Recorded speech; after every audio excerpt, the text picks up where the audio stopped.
A basketball hero around here is treated like a god. I mean, how can you ever find out what he could really do? I don't want this to be the high point of his life. I've seen them, the real sad ones. They sit around the rest of their lives talking about the glory days when they were 17 years old. You know, most people would kill to be treated like a god just for a few moments. Welcome to Keeping the Nostalgia Alive, the Indiana Basketball Memory Show. I am your host, Billy Powell. Upcoming this basketball season is the 50th anniversary of the 1969-1970 basketball season. And we're going to chat, we're going to do a few interviews on Loogootee. And it's really weird on how I've done quite a few interviews and I've been kind of involved with Loogootee, you know, and my history is, you know, I went to and graduated from Broad Ripple High School. But while I was at Broad Ripple High School, I met basketball legends, gods, just a little bit of everybody. My basketball career kind of stunk, but I had a passion for the game, so I was like a sponge and absorbed everything around me. So with that being said, we are going, our first guest from that 1969-1970 team is going to be Brian Canada. Brian, thank you so much for joining us. I know you got a busy schedule and helping us keep the nostalgia alive and talk about your playing days and Loogootee, Indiana, and your career. Well, thanks, Billy, for having me on today. It's quite an honor and a privilege to talk with you today. Appreciate it. What was your first introduction to the game of basketball, Brian? I believe it was when I was in elementary school at Crane, Indiana, when I was probably in the fourth grade with Coach Lee Cavanaugh. He was one of the teachers there or coaches there. And, of course, Jim Trout, he was 2 years ahead of me, and Jack Trout, 3 years ahead of me. And I was able to play a lot of elementary ball in the fourth and fifth grade with those fellas. And it was, you know, you're in fourth grade. Was the legend of Coach Butcher already established? And did you know what you were getting yourself into as you got a little bit older to go to high school?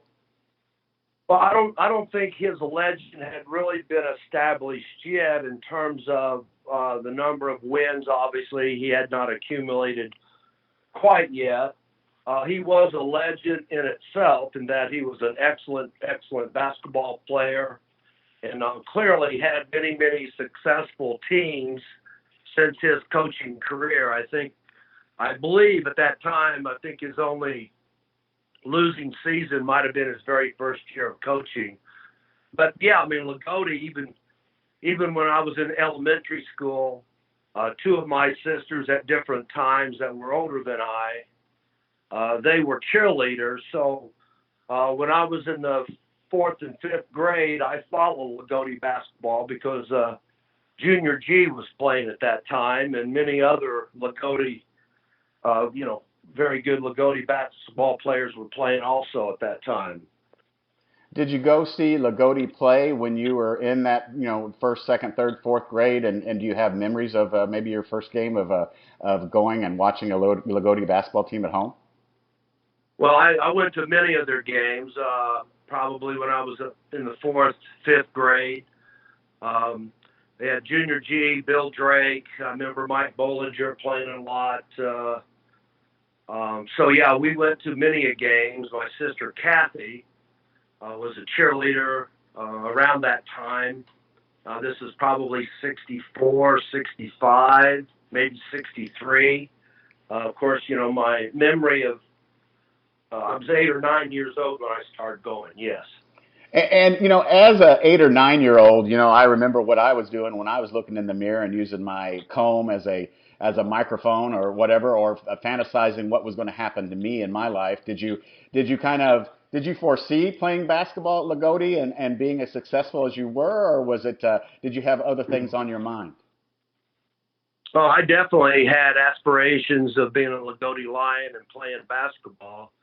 When I was growing up in elementary school and even prior to elementary school primarily, Junior G was really my idol, and followed them through, his high school career, actually.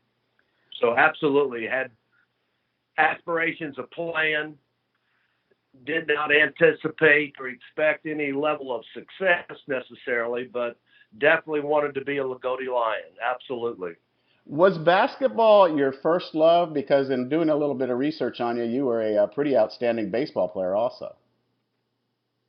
Well, I guess I kind of, thank you. I guess I kind of decided to try to do both sports, and it all depended upon what season of the year that it was. So, yeah, I definitely loved baseball, and probably when it's all said and done, I probably preferred to play the basketball game a lot more, but I did play both sports. Now, normally when I do interviews with basketball players, coaches, officials, and all that from Southern Indiana, you're probably going to disappoint me and tell me that you're a St. Louis Cardinals fan. Actually, I'm an Atlanta Braves fan, and of course, last night they got put out in the Game 5, basically in the first inning. Cardinals scored 10 runs. I've followed the Cardinals years ago, but here of late, here in the last 30 years, I've been an Atlanta Braves baseball fan. It's always interesting. I was born and raised in Indianapolis, and of course in Indianapolis, they had the Indianapolis Indians, who was a AAA affiliate for the Reds. So of course I grew up a Reds fan. I guess it's all regionally at times when you're a little kid. You would expect, being from Southern Indiana, then either Chicago, in which a lot of the Chicago Cubs fan, or Cincinnati Reds, or St. Louis Reds baseball fan, based on the geographical location where we were at. So even when I was younger, I was probably more of a Cincinnati fan at that time, back in the late 60s and early 70s. Became an Atlanta fan probably in the 80s when we moved to Augusta, Georgia. And in the early 80s, you probably had a little bit of, not a lot of success with the Braves, but of course then they reeled off a great run there in their division for several years in a row. Well, in the 90s, for about 10 years or so, they were always winning the National League pennant, but only was able to squeeze out one World Series during that time. But yeah, they had a strong team. When did you grow the most, and when did you kind of start to understand that you had skill as a basketball player before hitting high school? Well, I hope to think I had some level of skill when I was in the 5th grade, because I was playing on the 7th and 8th grade basketball team for Crane Elementary. Now, mind you, probably only had 12 players total, so it was relatively easy to make that team with very few students. But I grew the most when I was in the 7th grade, and I actually came down with what's called Osgood Slaughters. It's where you grow too fast, your calcium in your bones at your knees don't solidify or heal or grow properly, and you have a real soft tissue in that area. So when I was in the 7th grade, for the whole year, I couldn't play basketball or baseball. So I was probably almost 6 foot tall when I was in the 7th and 8th grade.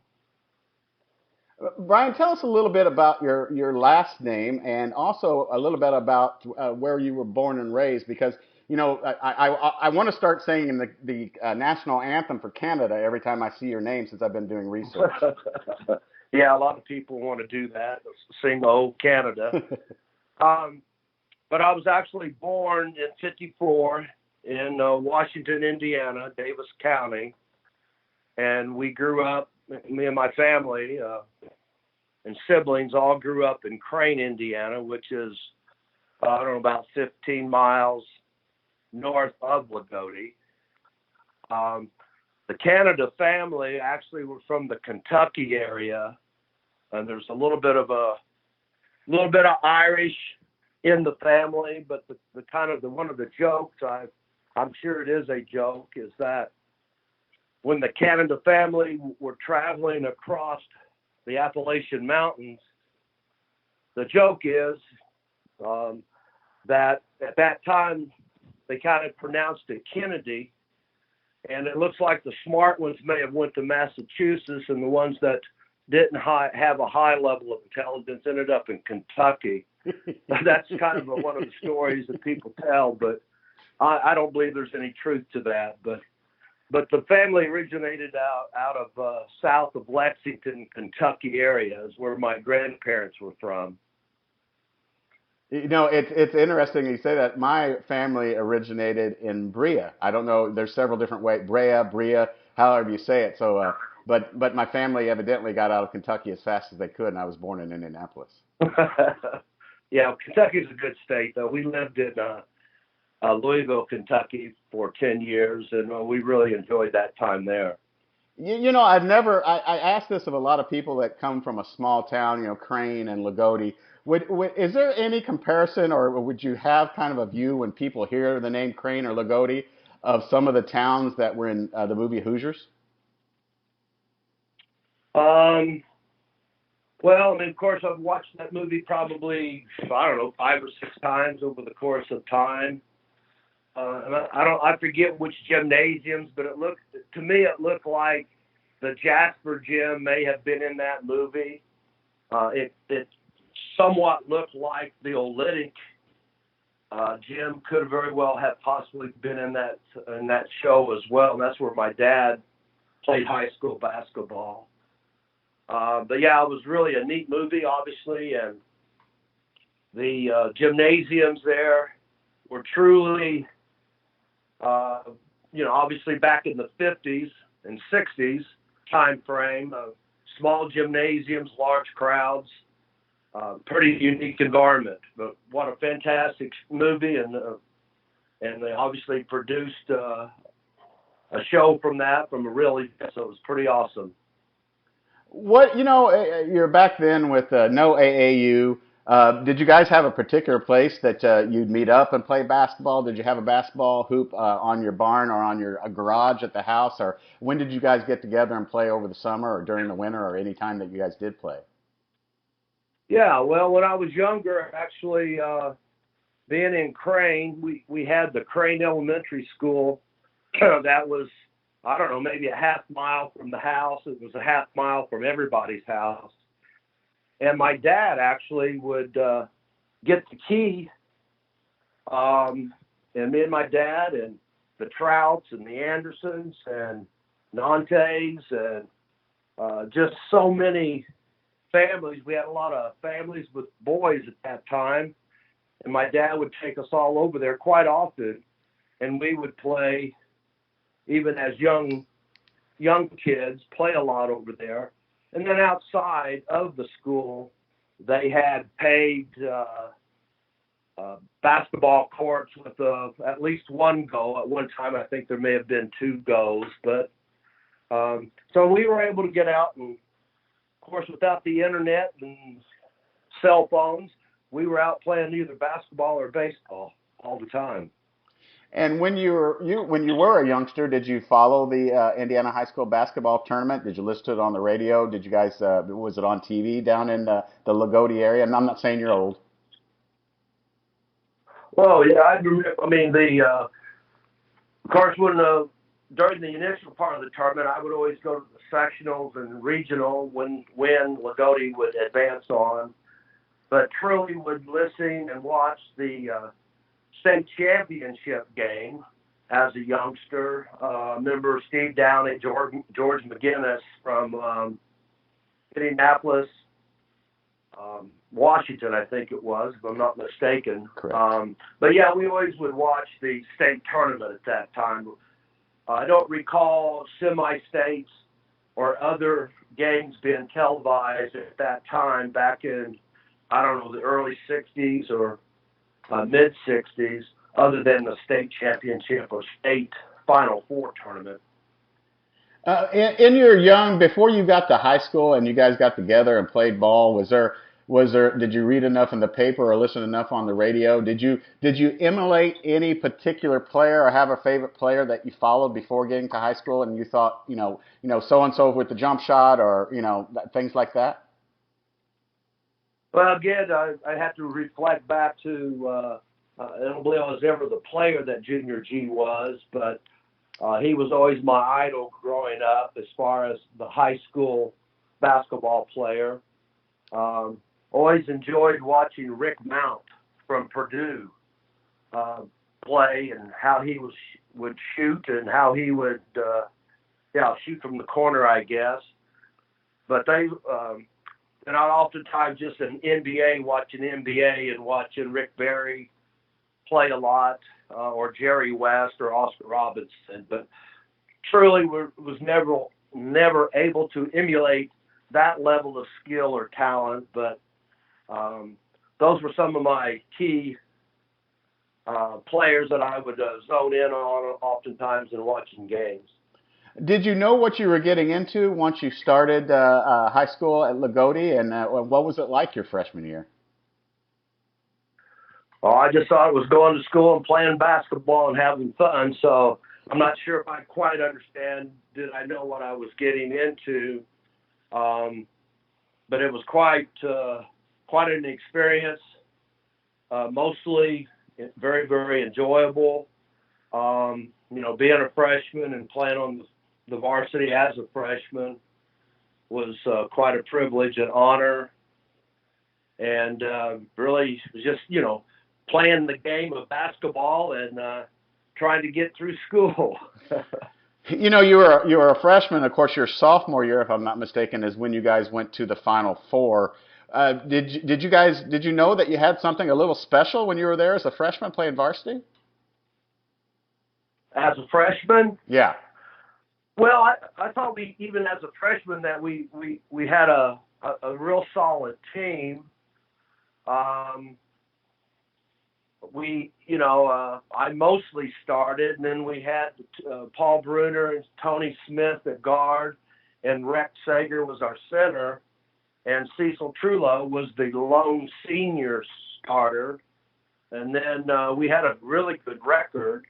We played St. John's that year in the sectional. They were undefeated, and I think they beat us by 6 points, and they had a really good team with primarily upperclassmen. So I don't know if we anticipated or even talked necessarily about going to the state, but we definitely felt like, particularly once we consolidated, which that didn't happen until over the summer, and obviously picked up Jim Trout and a few of the St. John's guys, that we would be a team that needed to be reckoned with, because we felt we had a lot of guys that knew how to play the game, that would play hard, and obviously our coach and coaches were outstanding. So we expected to have a good season, no doubt. And you guys did. Can you tell us a little bit, what's it like to be in a Coach Butcher practice? Oh, it was very very challenging. I mean, he would work you very hard. You had to be very attentive. There was no time to slack off necessarily. He was very fair. Truly knew how to get the most out of his players.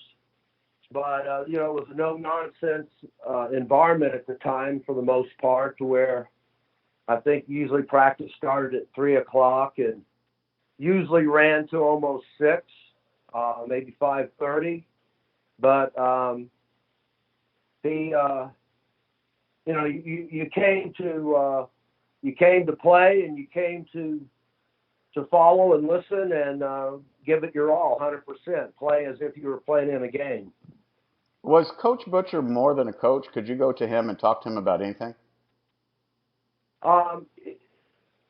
Yeah, I mean, I probably did not do that as much as I should have or could have, and maybe the right word is should have. But I think the world of Coach Butcher, and I had all the level of respect and admiration of Coach Butcher at that time when I was younger, and probably now that, no, not probably, but as I've gotten older, I really have the utmost level of respect for Coach Butcher. So tell us a little bit about your favorite memories from your sophomore year and going to the Final Four. And if I remember correctly, it was Butler Fieldhouse at the time before it was named Hinkle Fieldhouse, correct? No, that's correct. It was Butler Fieldhouse. Well, I mean, clearly the most exciting time would have been in the semi-state when we played Evansville Memorial in the afternoon.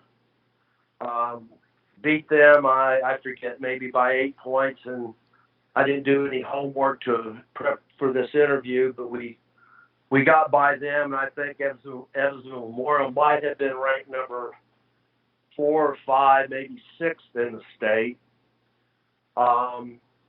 Most of us felt pretty good of our chances of beating Sycamore, who was ranked number 2.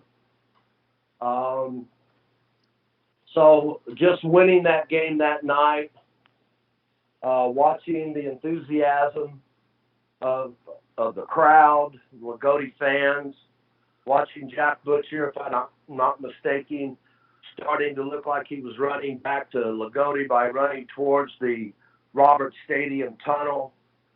Just the thrill of sharing that victory with my teammates, going up into the stands and giving my mom a hug, who had just gotten out of the hospital the weekend of the regional, where she had a surgery.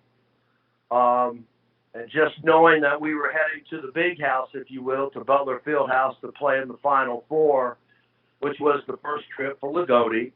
It was a moment that was very thrilling and exciting, to say the least. All through your tournament run, did you stop and take it in a little bit, or were you just like a normal 16, 17-year-old kid and it was just like a flash? Or do you have, you talked about giving your mom a hug in the crowd. Did you kind of step back and take it in, and you think about it on a daily basis at times, that tournament run? I mean, do I think about it at this time? Yes, and did it go by too fast for you? Well, of course it went by too fast. Absolutely. I still occasionally reflect on the good opportunities or the good moments, the special games, the special victories. And I also reflect occasionally on what could have been or might have been in some of those games that throughout my high school basketball time, that was quite disappointing and could have done more, should have done more, should have been more successful, and the things that I could have done or should have done to have enabled that to make it happen. So I try not to go back and live in the past too much. Got grandkids now, but it was a very, very special time, and I think probably all of us reflect back from time to time on how glorious and eventful those seasons of just playing in Loogootee and playing for Loogootee High School and for Coach Jack Butcher and Tim Nante. And the teammates that I had were just fantastic.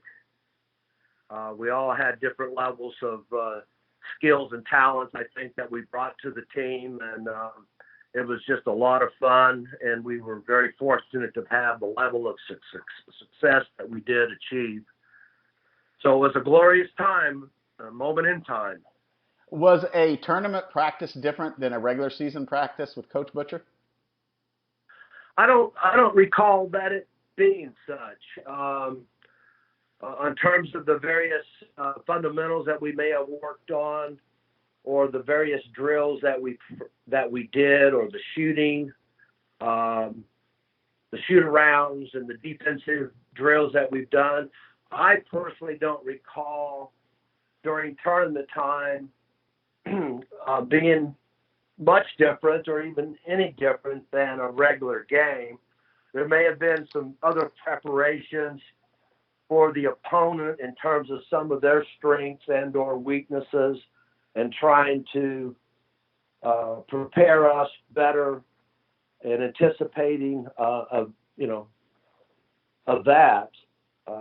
I know a lot of times in the tournament games, different times, Coach Butcher and maybe it was the alumni, the night before a game, they would provide us a good old steak to take home to eat, which was pretty special. As what was the send off to the Final Four like, and what was the reception when you guys came back? Yeah, we had a big caravan from Loogootee going to Indianapolis. The alumni boosters club and fans and families put together wooden carved lions with the players' names on it. And the caravan, there's probably, I'm just guessing, maybe 3,000 people from that area, from southern Indiana, from Loogootee, probably went up there with all their family and relatives and so forth. It was great. And even when we returned after the defeat from Carmel, I do believe we had a kind of a rally meeting at some point back in the gym to kind of celebrate the success of the season. So it was very, very special. Besides playing at Loogootee, did you have a favorite place that you would like to travel to and play against another high school? Was there another gym that you just felt more comfortable playing with, or maybe possibly you wanted to go to beat them and put it to them? Was there a favorite place that you had to play besides your home gym? Well, I guess one of the things in that my senior year, we lost several games to several teams that we probably should not have, maybe by 1 point. And one of the things that I think about even today and definitely focused in on then back in 72 was having the opportunity to avenge those losses against Bedford, against Bar Eve, against Washington. So that was one of the things that felt good about in 72. Our record was not strong, was not very good. I think we came up short from the expectations of what we could have had or should have had or how well we should have done. But we were able to win the sectional and make it to the final game of the regional, and at which time then Jasper avenged a 1 point win that we had put against them earlier in the year and beat us by 1 point at the Washington gym.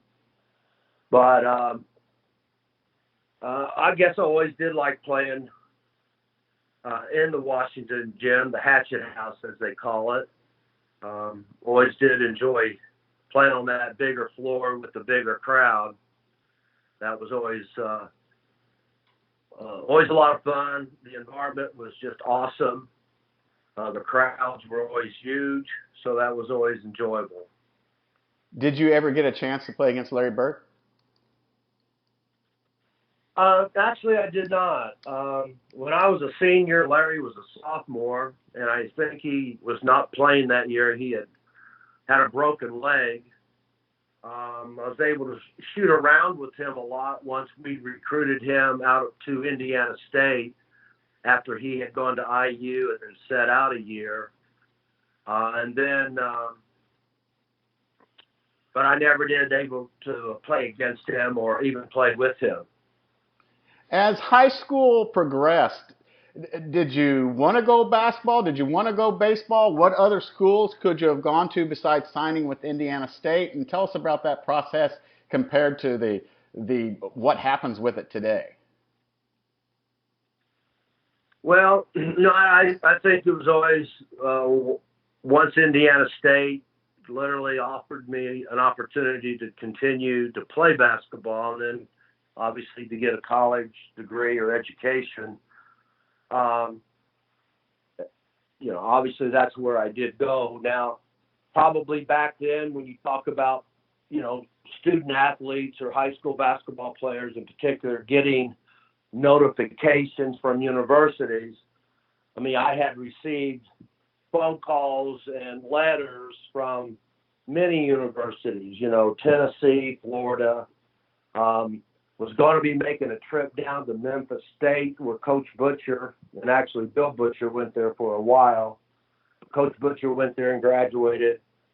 Was going to make a trip down there one time, and I guess inclement weather prevented that from happening. So I guess just staying close to home, and then the idea of Indiana State actually putting the paper down quickly, I was pretty excited and honored to be able to just sign with Indiana State and get my degree there at Indiana State. Were you nervous about leaving that area, your home, and going to Terre Haute to Indiana State, or did you have did you have research on what it was going to be like in Terre Haute? I graduated from Indiana State in 1990, so I kind of have a little bit of an idea of once you start talking about Indiana State. But were you nervous about it? Was it getting there as your freshman year? Oh, I don't know if I was nervous. I know not so much leaving home or leaving Crane, just the idea of leaving high school in general. Indiana State, Terre Haute is only about 2 hours from Crane. There were other Loogootee students who also, my high school sweetheart and who my wife today also attended Indiana State. So I really wasn't, I don't recall being real nervous, some apprehension of just going off and trying to do the things you have to do to play college athlete or college athletics and going to school and making the grade and doing that. So were you or could you have been a two-sport athlete at Indiana State? I'm not sure. I'm not sure. I had given it some thought. I was thinking about it, but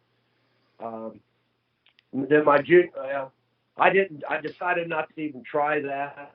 I was very possibly. I know Jim Trout did that for a year or so.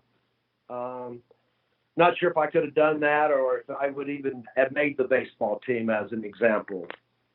Did you think the freshman year, because you guys had to play, I think, if I'm not mistaken, you guys had to play freshman basketball. Did you find that a waste, or did you enjoy that freshman year? Well, actually, in 72-73, which I was a freshman, that was actually the first year that freshmen could play varsity. So I did make the varsity squad my freshman year, and I did make the traveling squad.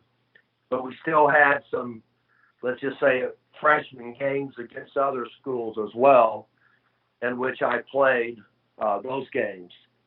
So I had the opportunity to travel with the varsity squad and play in a few games. Now, I may be mistaken, but was Coach Clue your head coach? Coach Gordon Stauffer was Coach then. Okay. And tell us about, at what point, when did you get hurt at Indiana State University? It was actually the 12th game of my freshman year. I had played in, 9 in the first 12 games, and it was a game in Terre Haute. I think it was against Santa Clara, California. And I was actually thinking about this the other day. I think it might have been in the second half when I got into the game. Not really warming up, just getting up. No one clipped me. No one hit me. We had stowed the ball, and I was going down without the ball on a fast break, and the ball was being passed to me about the free throw line, and I just jumped up with my head turned back down court, and as I jumped up, my right knee really popped in midair. So I must have had my foot and leg twisted when I was jumping up in the air. So then I had surgery, the following week or so, and was out the rest of the year. Then redshirted the following year, my sophomore year, my second year there. And tell us about the injury. Did it prevent you from having a successful career at ISU? Well, I did not have a successful athletic career at Indiana State. I guess I could blame it on my knee. um, then my junior year, well, got married. I was still trying to play basketball. So towards the mid of my junior year, I decided I was just going to go ahead and give that up. My wife and I had our first baby. We were juniors in college. I was fortunate enough to be able to retain my scholarship for one more year, which that might not happen today. Graduated 76, 77 with a degree. So ultimately, my main goal of going to college to get a degree, I was successful in that, but I was not successful in my collegiate athletic career by no means. Well, tell us a little bit more about the passion that you had for basketball, and go back to a little bit of, so am I hearing this correctly, that you kind of helped recruit Larry to come and play at Indiana State? Well, I hope to think so. When Bill Butcher was a junior, Larry Bird was a senior. I was at Indiana State, still on the squad. And Gordon Stalford, I believe, was with us. Maybe Fred Fleetwood, who was one of the recruiters. We had gone down to Springs Valley, to French Lick, to watch Loogootee play Springs Valley when Larry was a senior. And I don't know, shortly thereafter, he came on a recruiting trip. We played some hoops in the gym. And I kept telling the guys, I said, this guy doesn't play like a high school guy. He can shoot, eyes out. And fortunately, he did come to Indiana State. And then the rest of Larry Bird's story is history, and quite a phenomenal story. So basketball's done. You've moved on. What post Indiana State University and your family and your children? Can you tell us a little bit about your business career and what you did and your life after basketball? Sure. Well, I got a degree in safety management. My first job was in Mount Vernon, Indiana, with General Electric. So we moved to Mount Vernon. We were there about 8 years. We had twin boys. 3 months after that, we lost one of the twin boys of crib death / viral pneumonia. Stayed in Southern Indiana for 8 years with GE. Then some of the GE management personnel left and went to Augusta, Georgia, to the GD Searle Pharmaceutical Company, which is the NutraSweet company at that time that researched and invented, if you will, the aspartame or the NutraSweet artificial sweetener. So we moved to Augusta, Georgia. This was in '84. And let me back up for a second. I did referee basketball for about 8 years in Southern Indiana, junior high, girls varsity, boys varsity. Don't believe I ever did any tournament varsity boys games. Don't recall doing that. But for about 8 years, I did referee a lot of basketball. So anyway, then we moved to Augusta, Georgia, stayed in Augusta, Georgia for 10 years in the field of safety and health. Then I went back with General Electric in Illinois, Ottawa, Illinois for 4 years. And then to Louisville, Kentucky for 10 years. At that time, I really got laid off with GE after 24 years of service and ended up in Monroe, Louisiana with Graphic Packaging International. It's a paper manufacturing business. So we stayed in Monroe, Louisiana for 4 years, and then fortunately got promoted to a corporate office in Atlanta from 2013 till I retired this past January as the corporate safety director for the Mill Division. So I did a lot of traveling to 7 or 8 locations. As I had mentioned earlier, I think before we were online, retired February 1st, and my son, and at that time, prior to yesterday, had 2 granddaughters and a grandson, and actually I have a new granddaughter that was born yesterday. Awesome. In Jacksonville, Florida, and we have the oldest granddaughter with us right now, doing homeschooling. But so yeah, we've been here just since February in St. Augustine, Florida. So that's kind of a quick snapshot of about 42 years of all spent in the safety and health arena. Did you ever get to officiate a game with Coach Butcher as a coach? No, I did not. No, that would have been interesting, wouldn't it? Yeah, I don't know if I would have accepted that, or he probably would have scratched my name from the list anyway. I don't know, but I did get a coach, I did get a referee in Roberts Stadium when Evansville Memorial was playing Terre Haute North, and I think it was actually I forget the coach's name for Memorial at that time, but he was coaching Memorial in '70. And I believe Howard Sharp from Terre Haute North was still the coach there at that time. But I was able to had the opportunity to referee in that game in Roberts Stadium against Terre Haute North and Evansville Memorial. That was interesting. Do you get back home to Indiana much? We don't now. Now, when we lived in Cumming, Georgia, right outside of Atlanta for the last 5 years, generally maybe once a year. We are going back, probably, as you know, the December 6th, I think, the home game there to honor and recognize the 70 team. We are flying home for that. And then every 2 years, I typically commit to going back to the alumni golf outing, which this coming July we'll be heading back up there. So usually maybe once or twice a year. Generally about once a year. Brian, I know we're getting ready to run just a little bit long, but one last question. Has the game of basketball in Indiana, because of class basketball, changed, or do you feel like it's the same? Well, I don't live there, and I haven't been to many games for a number of years up there in Indiana, but the game seems to have gotten a lot faster.